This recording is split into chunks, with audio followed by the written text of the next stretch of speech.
Sa ngalan ng Ama at ng Anak at ng Espiritu Santo, Amen. ang pagpapala ng ating Panginoong Hesus-Kristo, ang pag-ibig ng Diyos Ama, at ang makikipagkaisa ng Espiritu Santo naway sumainyong lahat. At sumaiyo rin. Mga kapatid, tinipon tayo bilang mga kaanib na angkan ng Diyos, kaya dumulog tayo sa maawaing Panginoong nagpapatawad ng lubos. Sinugong tagapagpagaling sa mga nagsisisi, Panginoon, kaawaan mo kami. Panginoon, kaawaan mo kami.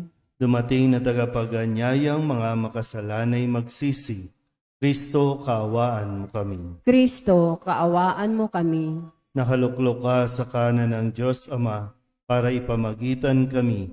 Panginoon, kaawaan mo kami. Panginoon, kaawaan mo kami. Kaawaan tayo na makapangyarihang Diyos, patawarin tayo sa ating mga kasalanan at patnubayan tayo sa buhay na walang hanggan. Amen. Manalangin tayo.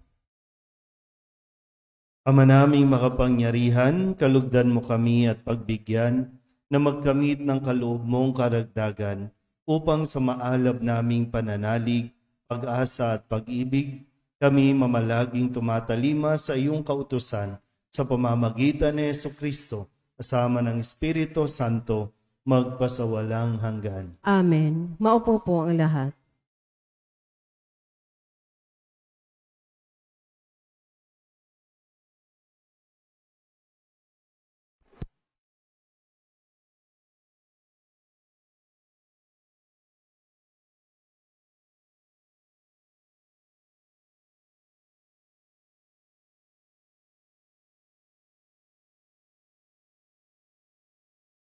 Pagbasa mula sa aklat ng Exodo. Noong mga araw na iyon, nang makarating sa Paraon ang balita tungkol sa pag-alis ng mga Israelita, nagbago siya ng isip, pati ang kanyang mga tauhan. Sinabi nila, "Bakit natin pinayagan umalis ang mga Israelita? Di wala nang maglilingkod sa atin." Ipinahanda ng Paraon ang kanyang mga karwaheng pandigma at kanyang mga kawal. Ang dala niya'y 600 piling karwahe pandigma, kasama ang lahat ng karwahe sa buong Ehipto. Bawat isa may sakay sa punong kawal.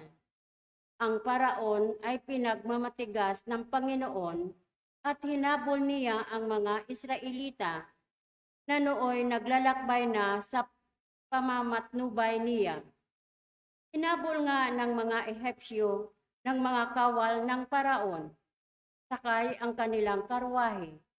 Inabot nila ang mga Israelita sa tabing dagat malapit sa Hahirot sa tapat ng Baal Sipon.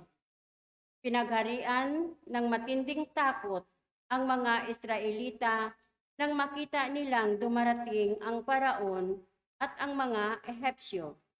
Kaya dumaing sila sa Panginoon. Sinabi nila kay Moises,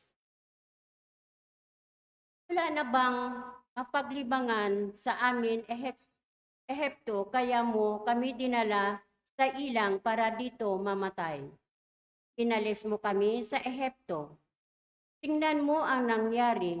Hindi ba't bago tayo umalis ay sinabi na namin sa iyo na ganito ang aming sasapitin? Sinabi na namin sa iyo na huwag kaming pakialaman at bayaan na kaming manatiling alipin ng mga Ehipsyo, sapagkat ibig pa namin ang manatiling alipin kaysa mamatay dito sa ilang." Sumagot si Moises, "Lakasan ninyo ang inyong loob. Huwag kayong matakot. Tingnan na lang ninyo kung paano kayo ililigtas ng Panginoon. Hindi na ninyo makikita uli ang mga Ehipsyong iyan. Ipagtatanggol kayo ng Panginoon. Wala kayong gagawing anuman." Sinabi ng Panginoon kay Moises, "Bakit mo ako tinatawag?" Palakarin mo ang mga Israelita. Itapat mo sa ibabaw ng dagat ang iyong tungkod. Mahahati ang tubig at matutuyo ang lalakaran ninyo. Lalo kong pagmamatigasin ang mga Ehepsyo at pasusundan ko kayo sa kanila. Ngunit doon ko sila lilipulin, ang mga Ehepsyo, ang mga kawal ng Paraon, pati ang kanilang mga karwahe. Ipakikita ko sa kanila ang aking kapangyarihan. Sa gayon, malalaman ang mga Ehepsyong iyan na ako ang Panginoon. Ang salita ng Diyos. Salamat sa Diyos. Salmong tugunan ang ating pong itutugon. Puon ay ating awitan sa kinamtan niyang tagumpay. Tayo pong lahat. Puon ay ating awitan sa kinamtan niyang tagumpay. Ang Panginoon atin ngayon awitan sa kanyang kinamtan, dakilang tagumpay. Ang mga kabayot, kawal ng kaaway, sa pusod ng dagat, lahat na tabunan. Ako'y pinalakas niya't pinatatag. Siya sa akin nagkukupkop, nag-iingat. Diyos na magulang ko, aking manliligtas. Tugon, Puon ay ating awitan sa kinamtan niyang tagumpay. siya'y mandirigma na walang kapantay. Panginooy kanyang pangalan, ng mga kawal ng Paraon, sa dagat ng mga tambo ay nagagsilusong. Ang lahat ng ito kanyang nilunod, pati sa sasakyat kanyang pinalubog. Tugon, Puon ay ating awitan sa kinamtan niyang tagumpay. sila'y natabunan ng alon sa dagat, tulad nila'y batong lumubog kaagad. Ang mga bisig mo ay walang katulad, walang katulad, walang kasinlakas. Sa isang hampas mo, kaaway na ngalat, nangagdurog man din sa iyong mga palad. Tugon, Puon ay ating awitan sa kinamtan niyang tagumpay. Tumayo po ang lahat.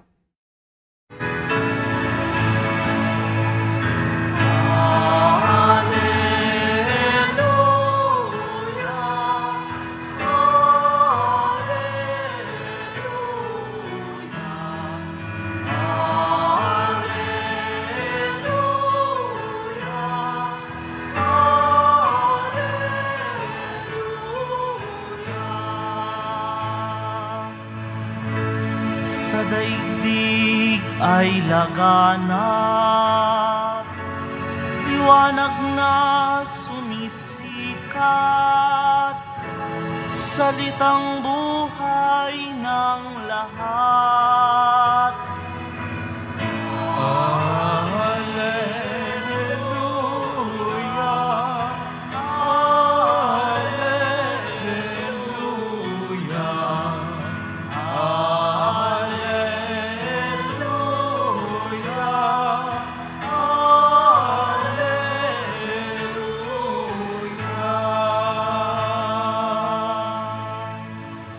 Sumainyo ang Panginoon. At sumaiyo rin. Ang mabuting balita ng Panginoon ayon kay San Mateo. Papuri sa iyo, Panginoon. Noong panahong iyon, sinabi ng ilang eskriba at pariseyo kay Jesus, Guro, maaari po bang pagpakitaan ninyo kami ng tanda mula sa langit? Sumagot si Jesus, lahing masama at di tapat sa Diyos. Naghahanap kayo ng tanda, ngunit walang ipakikita sa inyo maliban sa palatandaang inilalarawan ng nangyari kay Propeta Jonas, kung paanong si Jonas ay 3 araw at 3 gabing nasa tiyan ng dambuhalang isda, gayon din ang anak ng tao ay 3 araw at 3 gabing sasailalim ng lupa. Sa araw ng paghuhukom, titindig ang mga taga-Ninive laban sa lahing ito at ito'y hahatulan ng kaparusahan. sapagkat nagsisi sila dahil sa pangangaral ni Honas. Ngunit higit na di hamak kay Honas ang naririto. Sa araw na yaon, titindigang reyna ng timog laban sa lahing ito, at ito'y hahatulan ng kaparusahan, sapagkat nanggaling siya sa dulo ng daigdig upang pakinggan ang karunungan ni Solomon. Ngunit higit na di hamak kay Solomon ang naririto. Ang mabuting balita ng Panginoon. Pinupuri ka namin, Panginoong Heso Kristo. Magsiupo ang lahat. Ngayon po ay Lunes para sa 16 na linggo ng karaniwang panahon. Lunes na Lunes at ginulat tayo ng mga salita o pananalita ni Jesus na kanyang binigkas sa mga eskriba at pariseyo. Ang sabi niya, lahing masama at di tapat sa Diyos. Ang mga eskriba at mga pariseyo, sila po ang mga nakakaalam ng mga batas, ng mga utos na dapat sundin ng isang Hudyo. Sila ang tagapagturo at sila din ang tagapagpatupad. So bukod sa itinuturo, titiyakin na tinutupad ng bawat isa ang mga alituntunan ito. Ganon din naman, alam nila ang mga kasulatan. Lahat po sila ay naghihintay sa pagdating ng Mesiyas. At bago dumating ang Mesiyas, alam naman nila na kung ano ang pinakamahalagang dapat gawin. Yan ay ang pagsisisi sa mga kasalanan. Alam din nila lahat tungkol sa palatandaan ng isang Mesiyas. Pero nasa harapan na nila, kitang-kita naman, hindi maidideny, pero sadyang pinili nila na huwag kilalanin si Jesus bilang anak ng Diyos. Kaya nasabi ni Jesus, nang siya ay hinihingian ng palatandaan, magpakita ka ng palatandaan mula sa langit. Kaya ang sabi ni Jesus, napakasama ng lahing ito. Masama at di tapat sa Diyos. Hanap kayo ng hanap ng palatandaan, pero kahit anong palatandaan ang ibigay, hindi nila tinatanggap o pinaniniwalaan. Anong saysay pa nito? Pero maganda po na pakinggan din natin kung ano rin ba ang nais na sabihin nito sa atin. Kung tayo po ba ng mga nagsisimba ngayon, yung mga nasa online, tayo po ba ay pwede ring sabihan na masama at di tapat sa Diyos? O nandoon na tayo sa punto na tinatanggap na natin si Jesus sa buhay natin? Kapag tinanggap natin si Jesus sa buhay natin, mababawasan ang pagsisisi o paninisi natin sa Kanya. Magkaiba yung paninisi sa Diyos kaysa doon sa pagsisisi. Ang gusto ng Diyos, pagsisihan natin ang ating kasalanan. Ang ginagawa ng tao, sinisisi natin ng Diyos sa mga nagagawa nating kasalanan. Kasi ang consequence, yung resulta ng paggawa natin ng kasalanan, yan, kahirapan natin, sakit sa katawan, yan ang nangyayari. Kaya pag nandito, pag umarap tayo sa Diyos, puro reklamo din. Wala man lang tayong pagpapasalamat, mas madalas yung pagrereklamo. Kaya nga sabi sa unang pagbasa, di ba, bago pa itong puntong ito sa unang pagbasa na hahatiin na yung dagat para makatawid sila. Marami pang kababalaghan, himala o pagpapakita ng Diyos sa kanila. Pero nakalimutan na naman nila kung ano ang ginawa ng Diyos sa kanila. Kaya ang hinaing nila, ano ba Moises, dinala mo ba kami dito para mamatay, para patayin? Wala na bang mapaglibingan sa Ehipto? Kawawa naman, mamamatay kami dito. Nakalimutan na kung ilang beses silang iniligtas ng Diyos. Yung sa atin ngayon, no? Tayo na mga umaharap sa Diyos, ano ba ang madalas nating sabihin? Reklamo? Paninisi sa Diyos sa kung anong buhay meron tayo? Anong klaseng henerasyon meron tayo sa gobyerno? Anong klaseng henerasyon meron tayo sa simbahan o sa lipunan? Ano ba? Mas okay ba ang buhay noon kaysa ngayon? O mas kawawa ba tayo ngayon kaysa noon? Nasaan ba? Kasi ano man ang mangyari dyan, kasi ang tao nagbabago. Tao ang madalas magbago. Pero ang Diyos, nananatili siyang yun pa rin. Sa simula at sa dulo. Wala pa man tayo sa mundong ito, aalis tayo sa mundong ito, ganun pa rin ang Diyos. Tapat pa rin ang Diyos sa atin. Kayo ang nakakaalam. Kayo ang mga namamalengke. Mura ba ang mga bilihin? Kayo ang nakakaalam niyan. Ha? Pero hindi ko alam kung ilan ba sa inyo ang pagkatapos ng eleksyon, bahala na sila dyan. Diba, no? May ganong attitude eh. Basta nagbomoto na, okay, bahala ka na dyan. Mararamdaman mo lang dahil dati nakakabili ka pa ng kilong bigas sa hawak mong pera. Ngayon, hirap na. Pero ano ang ginagawa natin?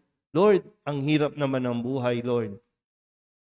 Sinisisi natin ang Diyos sa mga desisyon natin na ginawa. O sino man, no? Kasi nakakailang ako, no, sa edad kong ito na 47, 3 pangulo na o 4 na pangulo na. Simula Aquino. Sinong sumunod kay Aquino? Yung nakagisnan ko lang kasi bata pa ako nung Marcos, no? 1975 ako pinanganak eh. So Marcos yun. And sumunod Aquino. Sino sumunod kay Aquino? Ramos. Tapos, Erap. Gloria. Tama ba? Gloria. And then, Ninoy. Si Ninoy, Noynoy na, no? After Noynoy, Duterte. And then ngayon, Marcos. Pero, di ba? Pag binabalikan ko lang, no, habang nakikinig ako kanina, sabi, ano ba naman ito? Nung 6 years old pa lang ako, naririnig ko na yung bababa ang presyo. Di ba? No? Narinig ko na yan noon eh. Ngayon, 47 na ako, bababa ang presyo. Hindi naman bumababa. Di ba? Pero hirap, reklamo tayo ng reklamo. Pero kapag may pagkakataon naman tayo na magbago at mabago, hindi naman natin ginagawa. Bumababa kung dati, siguro no, nung bata-bata pa ako, wala akong pakialam sa mga presyo-presyo na yan. Pero ang alam ko, halimbawa yung gasolina nasa 26 pa lang, no? 26. Pero ngayon, 58, 59, hindi talaga bababa. Yung ganun mga pag-iisip natin na iba na. Wala na yung Nutriban. May ibang tinapay ang darating ngayon. Bagong henerasyon ngayon. Hindi po to against inaano ko lang kayo sa buhay natin. Di ba? Kasi lagi natin sinisisi ang Diyos. Desisyon naman natin lahat ito. So anong klaseng henerasyon meron tayo ngayon? Kung dati masama at hindi tapat sa Diyos. Ngayon kaya, kung haharap at makikita natin mismo ang Diyos, although ngayon talaga nagsasalita si Jesus sa atin, masasabihan kaya tayong masama at di tapat sa Diyos? Magandang mapagnilayan natin yan, no? Ngayong araw na ito sa ating pagdiriwang ng banal na misa. At hingin natin sa Diyos yung kalakasan na manatili nga tayong nasa mabuti at tapat sa Diyos. Amen?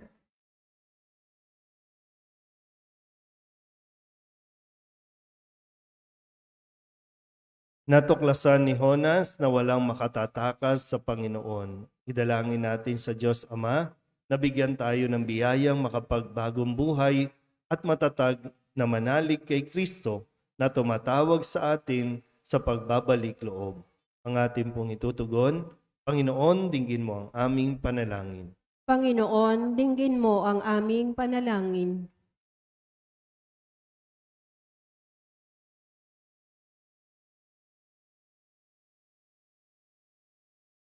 Ang simbahan naway ipahayag ng walang kapaguran ang mensahe ng Diyos ng pagbabalik loob sa mga naghahanap sa Panginoon ng may malinis na puso. Manalangin tayo sa Panginoon. Panginoon, dinggin mo ang aming panalangin. Tulad ng mga mamamayan ng Nineve, naway atin itakwil ang masamang pag-uugali at humarap tayo sa Diyos ng may mababang kalooban at nagsisising espiritu. Manalangin tayo sa Panginoon. Panginoon, dinggin mo ang aming panalangin. Ang mga pamilya at mga komunidad naway maghangad ng kapayapaan, pagkakaisa at pagkakasundo. Manalangin tayo sa Panginoon. Panginoon, dinggin mo ang aming panalangin. Ang mga may sakit naway makatagpo ng kasiguruhan at pag-ibig mula sa mga nag-aaruga sa kanila. Manalangin tayo sa Panginoon. Panginoon, dinggin mo ang aming panalangin. Ang mga tapat na yumao naway makatagpo na walang hanggang kapayapaan. Manalangin tayo sa Panginoon. Panginoon, dinggin mo ang aming panalangin. Idulog din natin sa Panginoon ang ating mga personal na kahilingan at mga panalangin para sa ating mga pamilya, kasama ang mga kahilingan at panalangin ng mga nanonood sa online. Maging ang mga misang pasasalamat, mga agarang paggaling ng mga may sakit, special na intensyon at mga kaluluwa na inihiling na ipagdasal sa misang ito.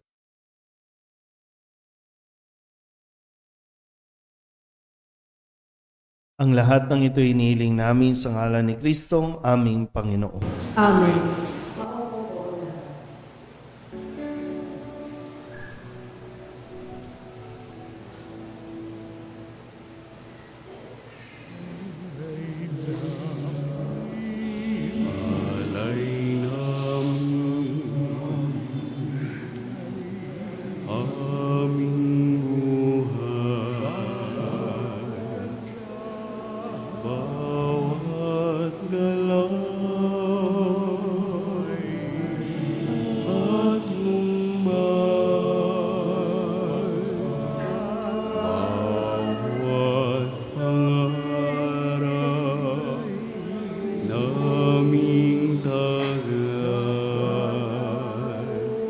Sa balat mo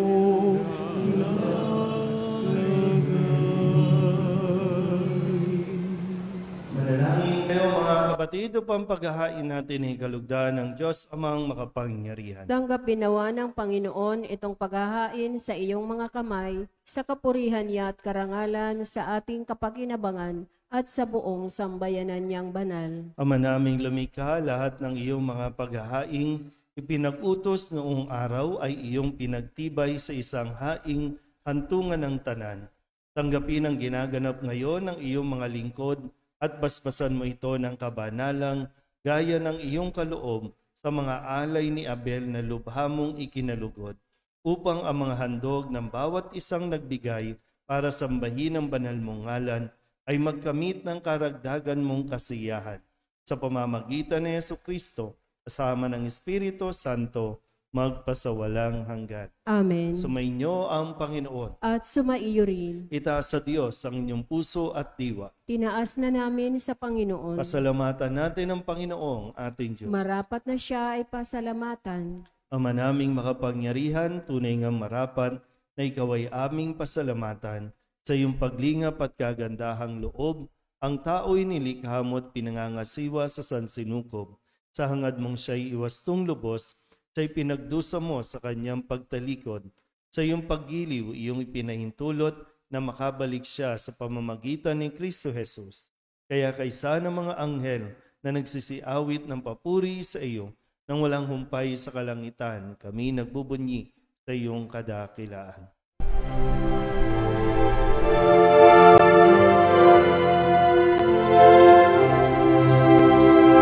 Santo, Santo, Santo, Panginoong Diyos makapangyarihan, napupuno ang langit at lupa ng kalwalhatian mo. Hosana sa kaitaasan, pinagpalang na paririto sa ngalan ng Panginoon. Hosana sa kaitaasan.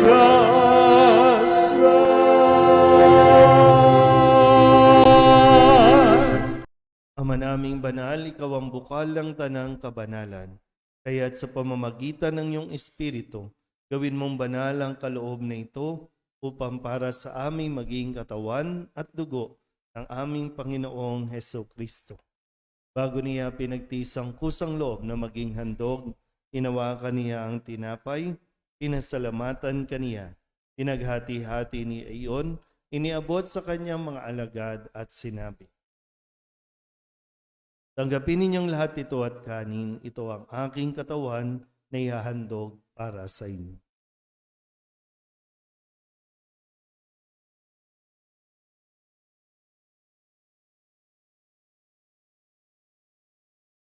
Gayun din naman nang matapos ang hapunan, hinawakan niya ang kalis, muli kaniyang pinasalamatan. Iniabot niya ang kalis sa kanyang mga alagad at sinabi, "Tanggapin ninyong lahat ito at inumin. Ito ang kalis ng aking dugo, ng bago at wala hanggang tipan. Ang aking dugo na ibubuhos para sa inyo at para sa lahat sa ikapagpapatawad ng mga kasalanan. Gawin ninyo ito sa pag-alaala sa akin."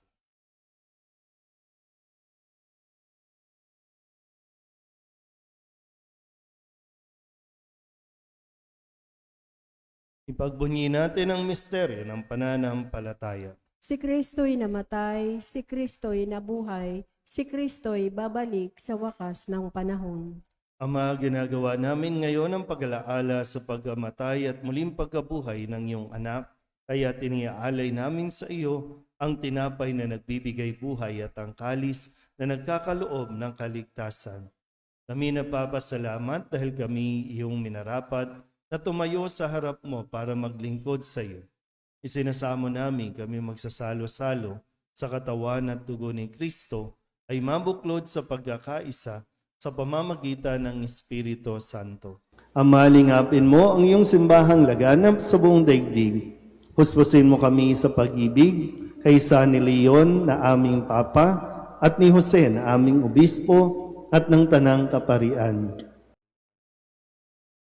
Alalahanin mo rin ang mga kapatid namin na himlay na may pag-asang sila'y muling mabubuhay, gayon din ang lahat ng mga pumanaw. Tawaan mo sila at patuloyin sa iyong kaliwanagan. Tawaan mo at pagindapating kaming lahat na makasalo sa iyong buhay na walang wakas. Kaysa ng mahal na Birheng Maria na ina ng Diyos, ng kabiyak ng puso niyang si San Jose. Kaysa ng mga apostol at ng lahat ng mga banal na namuhay dito sa daigdig ng kalugod-lugod sa iyo, may pagdiwang nawa namin ang papupuri sa ikararangal mo sa pamamagitan ng iyong anak na aming Panginoong Heso Kristo. Sa pamamagitan ni Kristo, kasama niya at sa Kanya, ang lahat ng parangal at papuri ay sa iyo, Diyos Amang makapangyarihan, kasama ng Espiritu Santo, magpasawalang hanggan.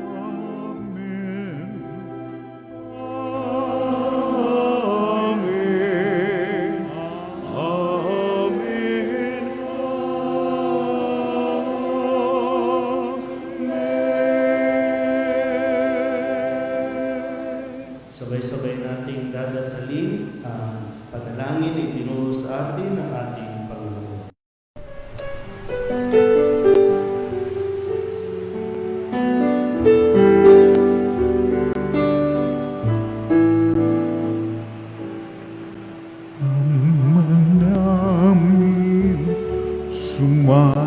langit ka, sambahin ang ngalan mo, mapasamin ang kaharian mo, sundin ang loob mo dito sa lupa para nang sa langit. Bigyan mo po kami ngayon ng aming kakanin sa araw-araw at patawarin mo kami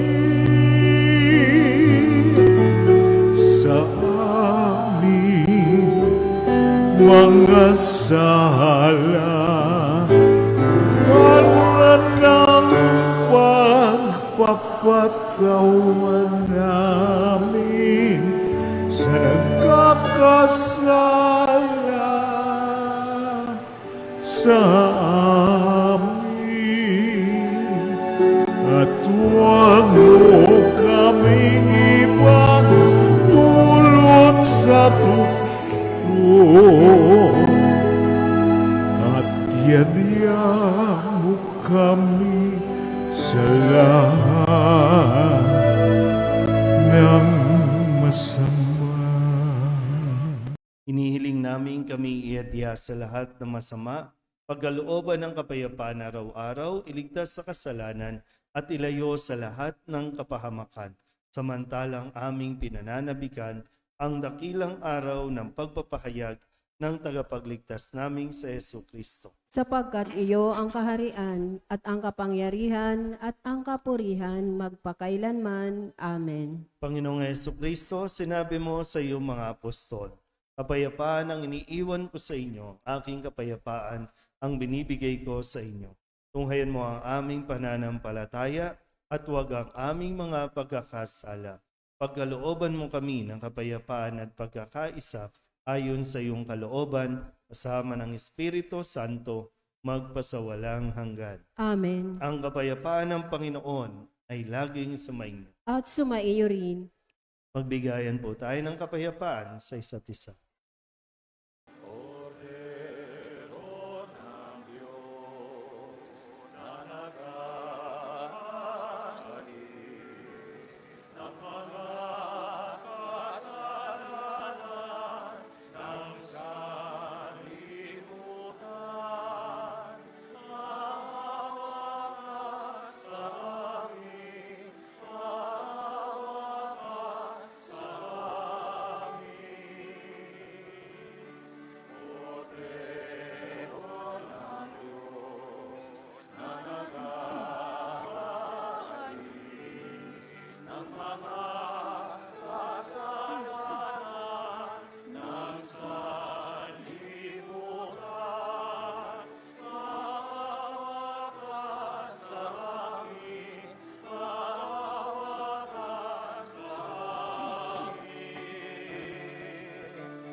Ito ang kordero ng Diyos. Ito ang nag-aalis ng kasalanan ng sanlibutan. Mapalad ang mga inaanyayahan sa kanyang piging. Panginoon, hindi ako karapat-dapat na magpatuloy sa iyo, ngunit sa isang salita mo lamang ay gagaling na ako. Katawan ni Kristo, Amen.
Manalangin tayo. Ama naming mapagmahal, manatili kang kapiling ng iyong sambayanan na ngayoy pinapakinabang mo sa iyong sariling buhay. At gawin mong kami pasulong na makahakbang mula sa dati naming pagkamakasalanan patungo sa pagbabagong nagdudulot ng iyong kabutihan sa pamamagitan ni Jesucristo kasama ng Espiritu Santo magpasawalang hanggan. Amen. Sumainyo ang Panginoon. At sumaiyo rin. At pagpalain kayo ng makapangyarihang Diyos, Ama at Anak at Espiritu Santo. Amen. Tapos na ang banal na misa, humayo tayo sa kapayapaan ni Kristo. Salamat sa Diyos. Nuestro Padre Jesus Nazareno, sinasamba ka namin, pinipintungo ka namin, aral mo ang aming buhay at kaligtasan. Nuestro Padre Jesus Nazareno, iligtas mo kami sa kasalanan. Ang krus mong kinamatayan ay sagisag ng aming kaligtasan. Nuestro Padre Jesus Nazareno, dinarangal ka na amin. Nuestro Padre Jesus Nazareno, nilulwalhati ka namin. Nuestro Padre Jesus Nazareno, dinarangal ka na amin. Nuestro Padre Jesus Nazareno, nilulwalhati ka namin.